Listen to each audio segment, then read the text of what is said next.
just wondering if a bit of the energy would pass on to the markets tomorrow. But just a word on what's happening in Lucknow as well. We have to keep reminding you that there's another drama playing, and that's the police and a crowd of reporters and I guess Aam Janata gathering outside the Sahara chieftain's home and house in Lucknow.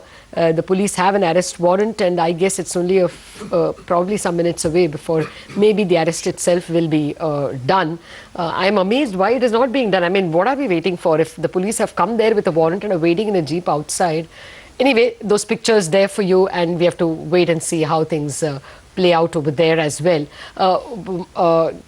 Let's get back to Shireen again. Shireen, you have Punita Kumar with you. Yes, Lata, I have Sidharth Birla and Punita Kumar Sinha back with me. Punita, we were speaking before he made his speech, and now that he has made his speech, in a sense, the feeling is that he could have been a little more specific in terms of the agenda, that the economic agenda. A lot of this stuff is stuff that we've heard before, the emphasis on infrastructure, healthcare, education, so on and so forth. Some interesting ideas, but then, of course, execution is going to be a challenge. So, materially, is it really going to change investor sentiment at all over the next few days from a market point of view?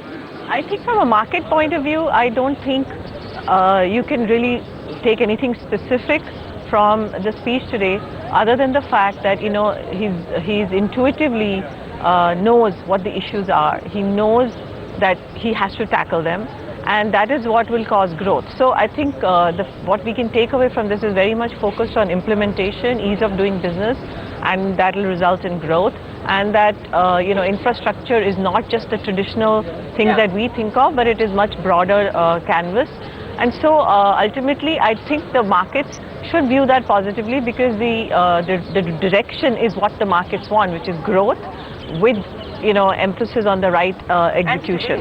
And stability. Sidharth Birla, you know, there is a huge execution risk or an execution challenge to be able to deliver on all of the promises that, in a sense, he's making in terms of changing the way that we look at infrastructure, changing the way that we look at the federal structure of this country, and so on and so forth. You know, let's be very honest, the BJP hasn't exactly glorified itself when it comes to bipartisan politics and so on and so forth. So for now to dream of this new economic federal model, you know, is it a bit far-fetched?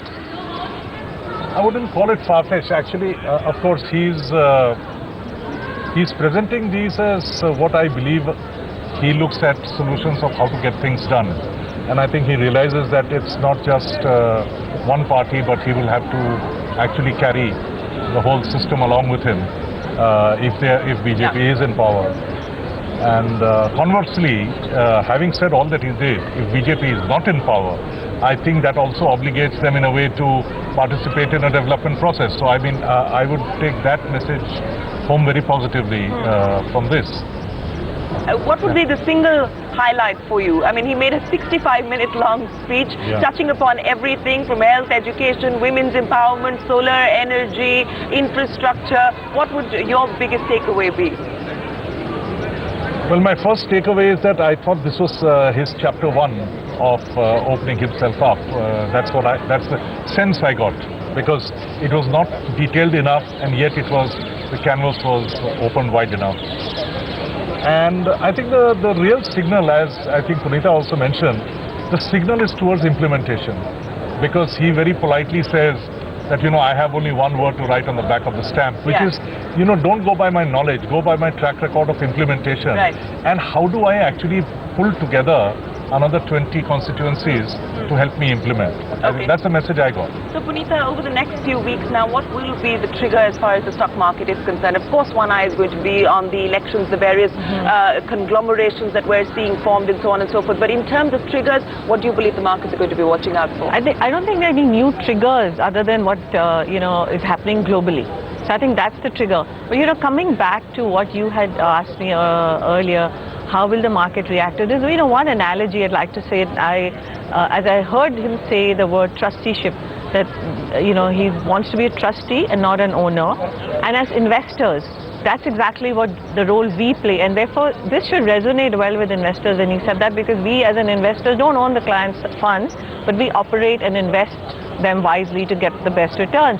So I think that if investors connect with that, then I think there should be a good connect with what he said and with the stock market participants. At least that's one thing. The second thing, I think one of the things that he has said that might affect certain elements in the sectors in the stock market is he seems very passionate about power. Over and over again, he talked about the solar example was given several times. So I think the power sector is one area which is in so much trouble right now. One would expect him to tackle that. And so from a stock market perspective, I would say if people think that he is going to come to power, that segment of the stock market might do well. Power up the power sector. All right, Punita and Sidharth Birla, appreciate you joining us.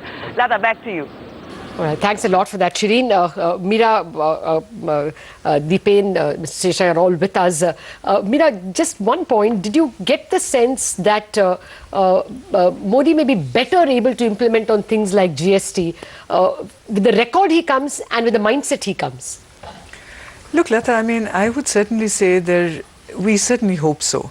But what we'd look for, we are only now about 2 months away from the national elections. And so with coming from a person of Mr. Modi's stature, and his experience, one would have expected now the NDA government to lay out their manifesto. And this is not just what Mr. Modi thinks or what the BJP thinks, but what the NDA thinks. And they are going to have coalition partners. And some of the things, as we've been discussing, he is very much in favor of, but his potential coalition partners are completely against.